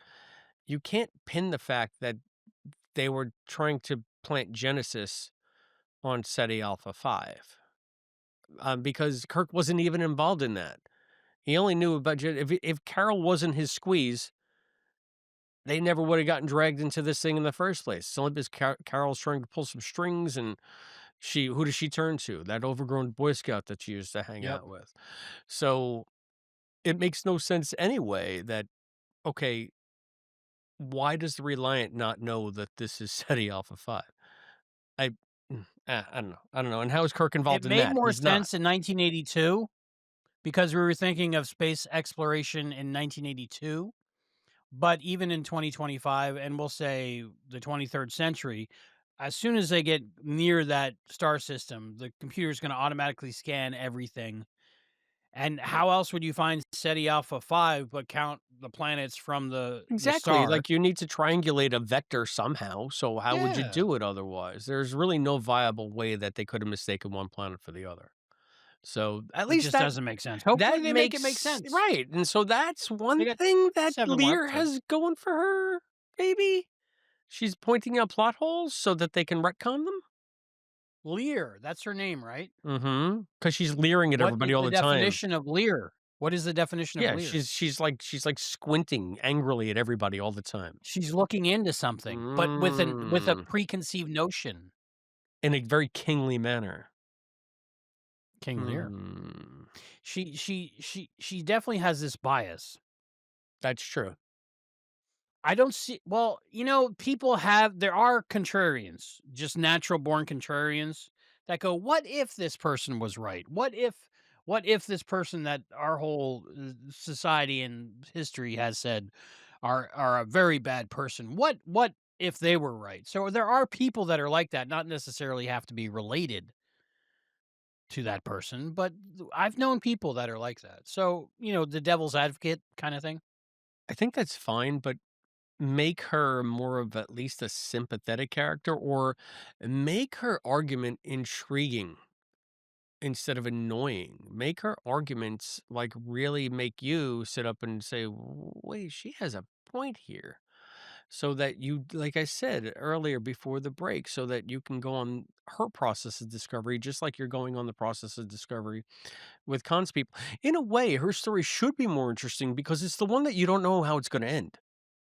Right? You have no idea where Yeah. she's headed as a character, what her denouement is gonna be. You know everything that's gonna happen on SETI Alpha 5, except for the fact that maybe she was born and, shuttled away somewhere. But, Mhm, mhm. broad strokes, you know that 2 months, boom. 15 years, Reliant. 15 days after that, or if hours seem like days, days seem like hours seem like minutes, no more Khan. And then So I mean, to so our how many years nebula's now after like the this Genesis planet, and how does a nebula turn into a planet? I don't know. how many how many years after, SETI Alpha 5 goes desert does Kirk die? How many years is that about? Do we know? Well, they're saying it's 3 Do they years say? after the events of Wrath of Khan, right? Right. Or is it 3 3 years? years or months, I'm not sure. No, no, no, I think it's 3 3 years 3 after years? Kirk is dead in Star Trek 6 or Star Trek S Generations. Star Trek 7, right. Right, so who knows? So, I So he it's been was a long time. It's been long enough. he was just turning 50 in Wrath of Khan. That was his it was his midlife crisis. He was turning Kirk turns 50. So, because So if this he Lear was is in like her 20s, it kinda 34. makes sense. Right, so you gotta figure and then they were, like, old space racists in Star Trek 6. Mhm. So you gotta figure there's gotta be a good 10-year gap Guess who's there. coming to dinner? Right, so maybe Kirk has gotta be 60, 62, 63 by the Okay. time he disappears. I'm sure somebody maybe out there would make a concordance with all this stuff mapped out on a timeline. That would be an interesting thing to do. Maybe I'll do that. Just like we're the only 2 middle-aged white guys on the internet with a show about Star Trek. Maybe I'll Mhm. be the one guy that makes some kind of Star Trek timeline and like put it in binding somewhere so that people can refer to it. We would know how old That's a Kirk great was idea. when he fell into the That's a great Nexus, idea. when he got Nexus. Yeah, he got Nexus. He went to the Nexus level. So it makes sense that Lear might be MacGyver's kid. And you know what? Even though I don't like Lear right now, like I went from liking her to not caring about her now to disliking her. So at Mhm. least her character's evolving for me. When I heard that MacGyver's was pregnant, I kind of went, oh, So Isn't that weird? now you're gonna go from disliking her to liking her, and then maybe you'll go to liking her. So Ooh, you and got then I'll like her. you'll get that to look forward to, maybe, Yeah. and then So we'll see. you'll find all of that sass alluring. Yeah. What if it's could it be Laan Noonien Sung's mother? No, because that's a Well, prequel. how is Laan a descendant of Khan? Let's They think never about tell that. you. She just is. So it's got to be in this lineage, right, of the baby that was whisked away that we made up so No, far. because this is after. That's all after Strange New Worlds. Oh, you're right. Strange New Worlds So prequel. Laan was a descendant of Khan before Khan was frozen. Yes. Never mind. In the cryo chamber In in the the cr billionaire's uh right, estate in Connecticut. she's like Space Grandpa is out there somewhere, Okay. but, I nobody gotcha. knows where yet. Forgive me for getting my timelines confused. It's okay, I think that the writers do as well, so. But overall enjoyed it. Yeah, I don't know, I'm just really looking forward to seeing if they pull this Lear storyline out of the fire and actually turn it into a benefit, because right now it's just weighing the show down, man. Like Marlin. Moreland. Marlon Wayans.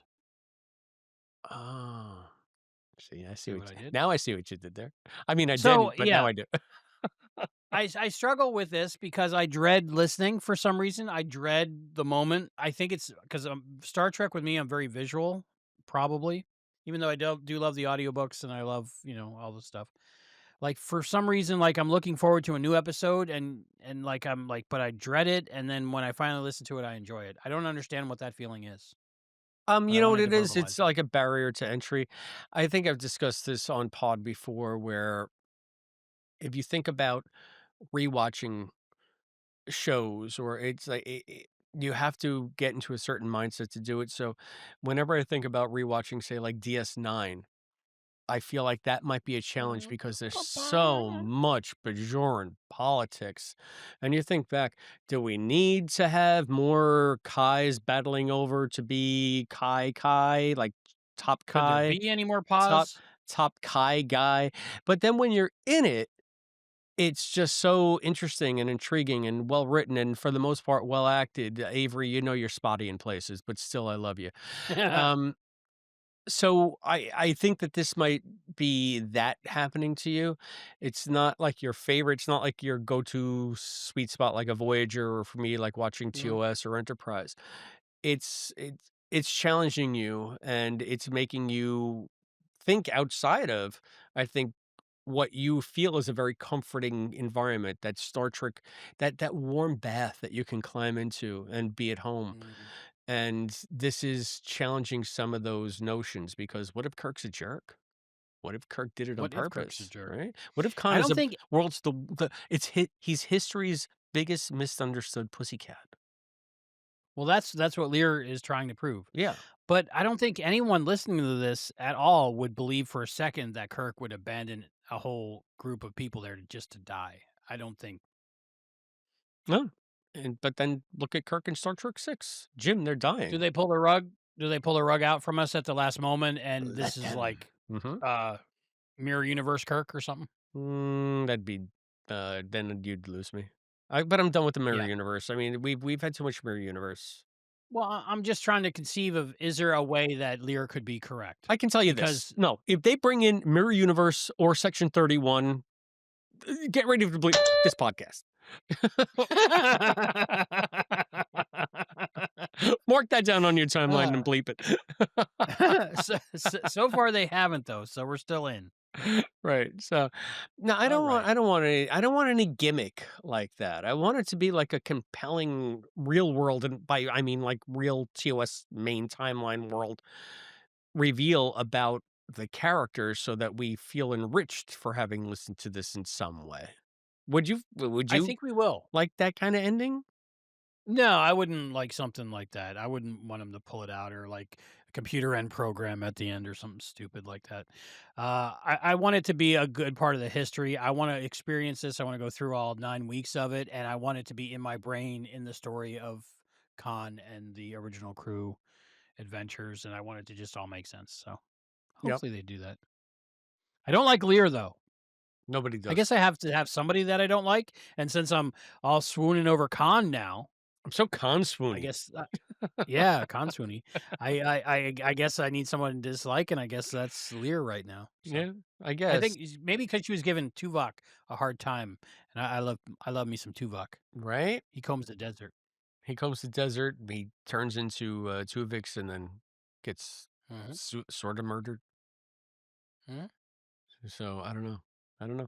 Well, I guess, again, you always have to have an adversary, and if you're gonna take the main adversary of Star Trek of all time and turn him into, the world's greatest guy, you gotta put somebody else up there in the villain's shoes, and so far, that's Lear's thankless task. Hopefully, it won't be mhm. thankless for too much longer, so Is Lear redeemable?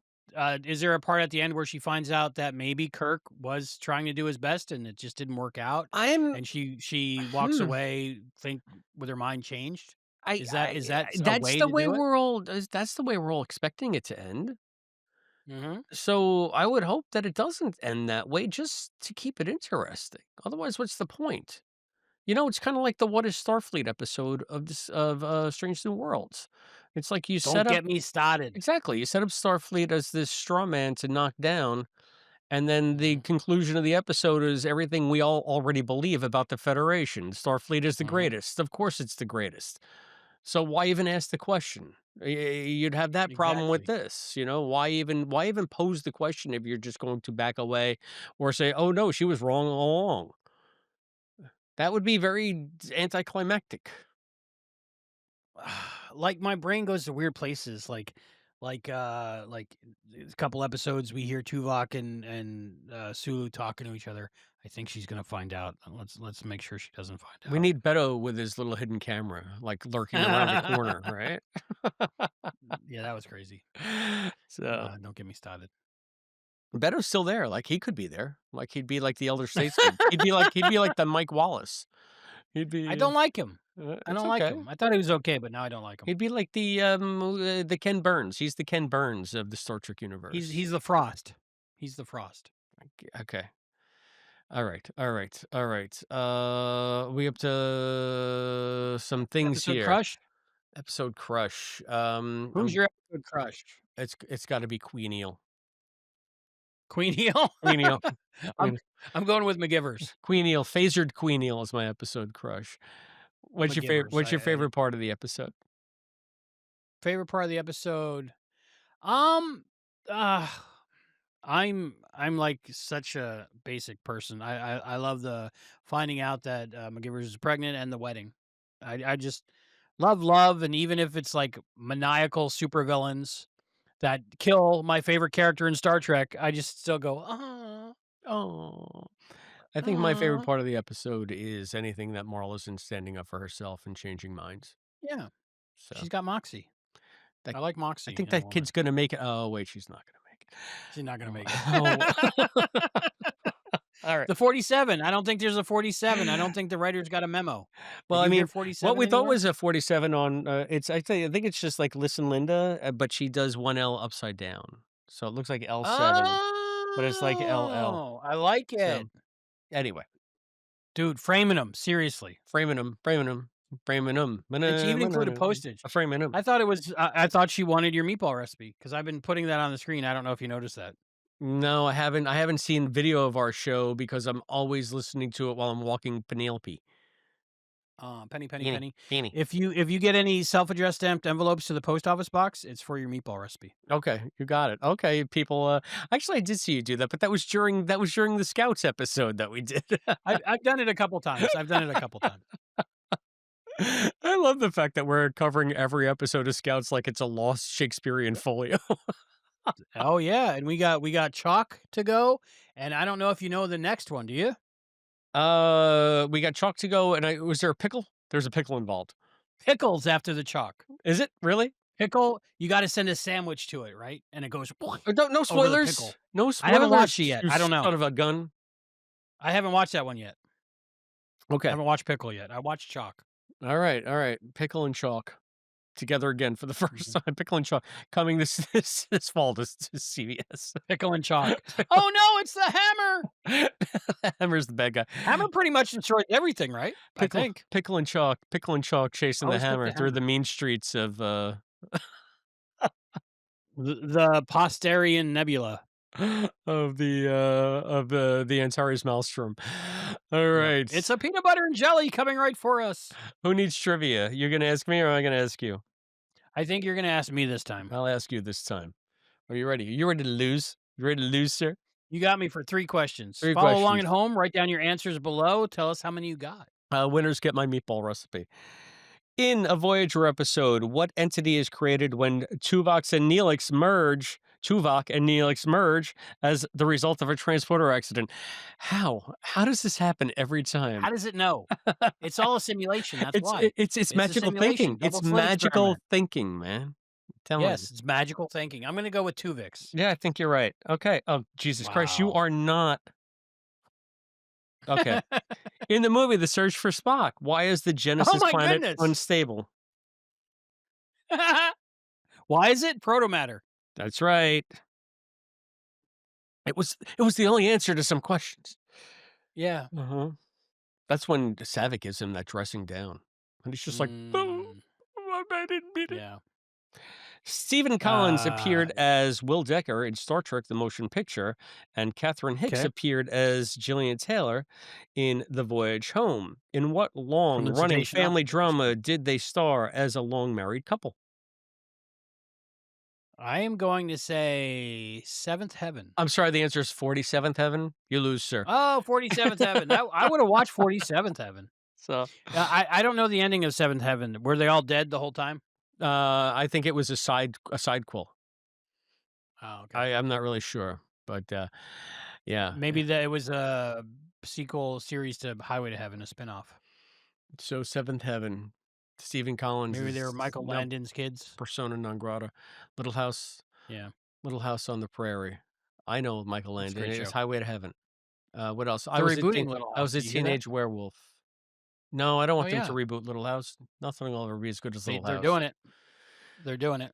Wah, wah, wah, wah. Let's get some Most of Trek my, and Tells, Trek Star and Trek and Tell. Tell. I want to see your Star Trek and Tell this time. I'll show mine next time. I've been showing this on camera on and off, but I've been still every time I go scrounging for books. That's what I do now. I go scrounging for books on the weekends and some Love it. records. My new vinyl habit. Mhm. And I'm always looking for the old Bantam Star Trek titles. Ooh. So I think I showed this one already, Spock Messiah, right? I found Yes, that one at my normal used bookstore. Now here's the difference. I went all around Long Island, you see. So this one I Long found in Island. Sayville. The guy in Sayville like charges me $18 for these because he sees me coming It's a and he lot. knows I want this. Yeah. It's the first bookstore we've had in like 15 years. I want it to stay open.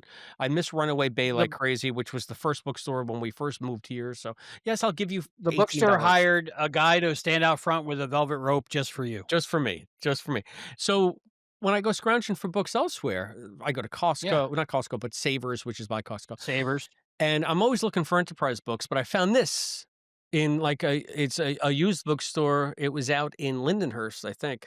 And Ooh, it's the kind Lindenhurst. of thing where I said, Is that by Montauk? do you have no, it's the other direction. Do you have any Okay. Star Trek novels? And she said, I don't know. She said, this is a kind of like found treasures store. Just go looking.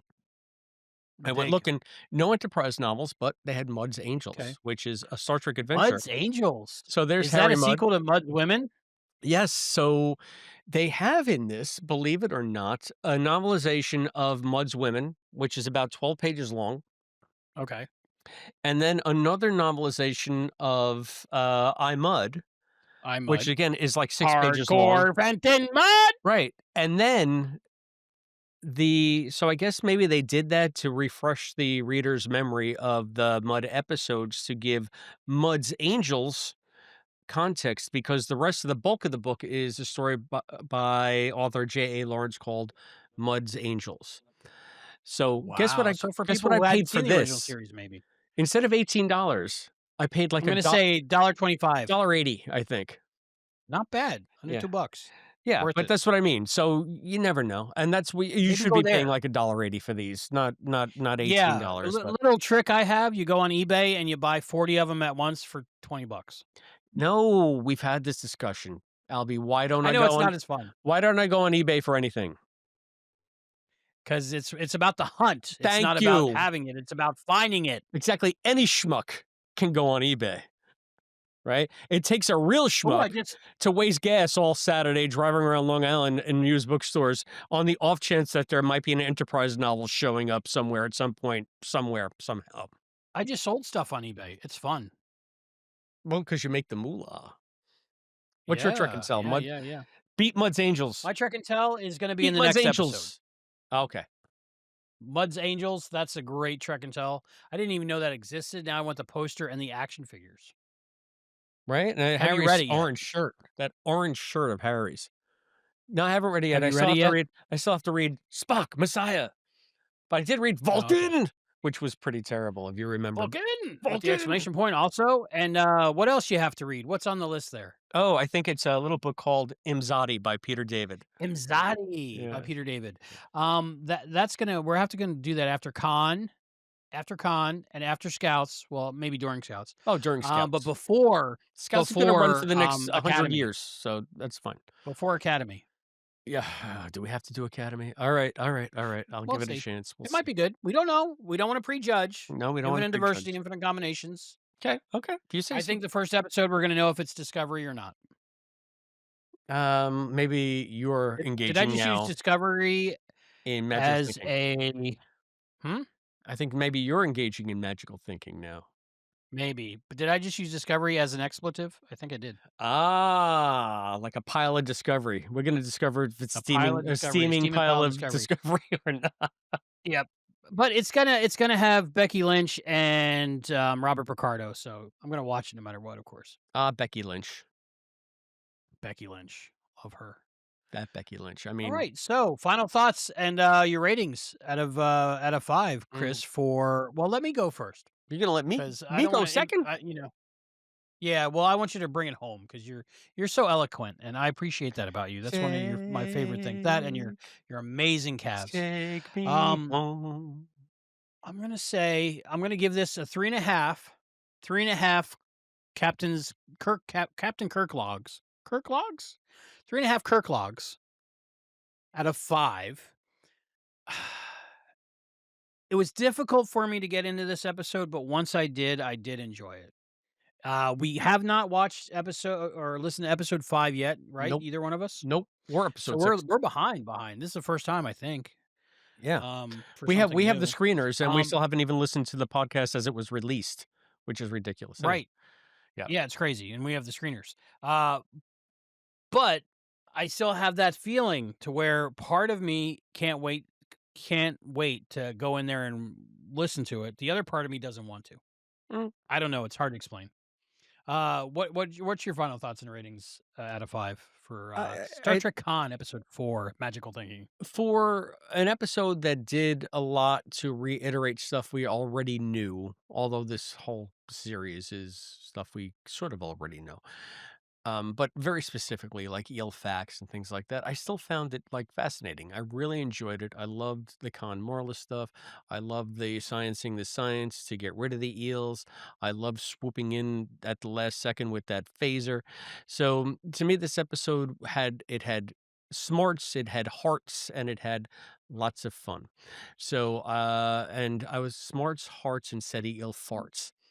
I didn't know how to work that in though. I didn't know how to work it in. And then flatulence. Maybe that's what happened when they shot her with the phaser.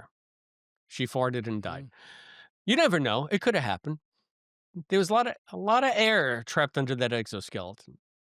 there is. I was thinking when I was listening to it, I pictured something out of what was that conspiracy? What's the next gen where the guy's head blows up? Yeah, conspiracy, I believe. Yeah. Yeah, that's what I pictured. Something like that. Gotcha. So I'm gonna give this 4 smarts, hearts, and SETI ill farts out of 5. All right. All I right. So like it. we want to know what you think out there in YouTube land, all of our valiant Trek explorers who are joining us on this journey back to SETI Alpha 5 and Star Trek Con. This is SETI Alpha 5. Tell us all about it down below. That's Very important comment. youtube.com/at Exploration. Hype this video. Become a Hype. YouTube member. Hype this video. Join. Join. You can also join us on Patreon. That's patreon.com/Trek Exploration. You'll find so many membership tiers there. You won't know what to do with yourself. But risk is your business. So you go there and Is our business. you brave those tiers and you Become part of surmount our those crew. You don't even tiers. have to go to All right. Starfleet Academy. You just give us $4 and you're in the crew. $4. You can super chats this when we're live. So please Super super chat chats it next or time we're after. live. Just hit that $sign. You know what that Hit that means. $dollar sign. Follow us on Blue We Sky. will read those on the show. I still don't have Blue Sky. At Blue sky, TrekExploration.bluesky.social. smiling. Email Okay, us picture this. photos. Twitter before the Nazis. That's Blue Sky. That is my favorite book by Roald Dahl. Twitter before the Nazis. Twitter before the Nazis. Email us photos of Roald Dahl writing Twitter before the Nazis. TrekExplorationPod@gmail.com when you have your next art project. Send those art projects to us at P.O. Box 542, like Beautiful Listen art. Linda. P.O. Box 542, Bayport, New York 117. Where did I get Roald Dahl from? They're going on T-shirts. They're going on T-shirts. P.O. Box Just so you know. 542, Bayport, New York 11705. I cracked myself up. QR code, look at there. Ping! We just popped it up. Scan that scan that PayPal QR code and give us a one-time donation. You can also Zell Let us know if there's not enough ways Zell for us you to with this send us money, and we'll give you more ways. So many QR codes. We're juggling them. Boom. So please do anything you can, whether monetarily or socially or hypely or YouTubely, to spread the word about Share, Trek exploration. subscribe.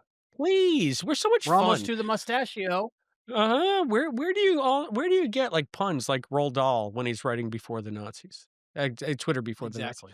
Anyway, I think I'm we've gonna said grow out Nazis this enough. nose hair. I think all the way down my upper lip. we're gonna get flagged if we keep saying that. All right, so just remember What's up next, Chris? anything that you write to us, we may use in an upcoming episode of Yes, or put on a T-shirt. Exploration. And speaking of upcoming episodes, Albie, what's next on Con 5? Star Trek Con 5, Imagination's Limit. Ooh, it's almost Dun, as dun, if dun. we're going 180. He was this magical thinking was not to be tolerated. And now it's imagination's limits. Imagination's Limit. I'm thinking because everything is happening so good for them right now, then we start to take it all away. I think that's what's going to happen. Again, I don't know. It's been out. You guys know watching this. I don't know. I'm thinking. What do you think it is, Chris? I'm thinking that there are going to be a select few augments. Imagination. So this maybe feeds into your theory that some of them get the SETI eel, and it's like detour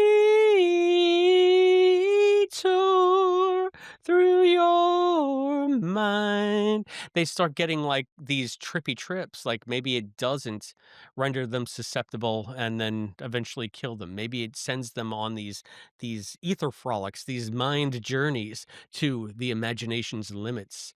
And we have a pro SETI legalization as opposed to just say no to eel farts. I don't know. They could be that. What do you think? What could be?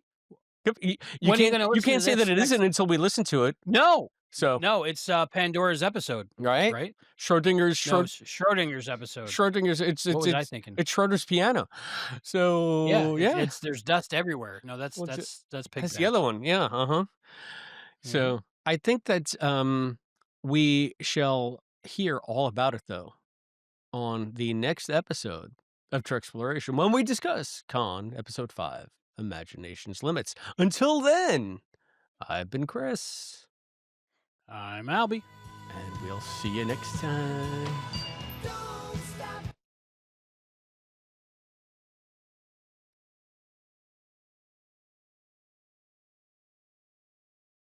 Gravity. If you got the crime, we got the time. We're the Bloodhound Gang.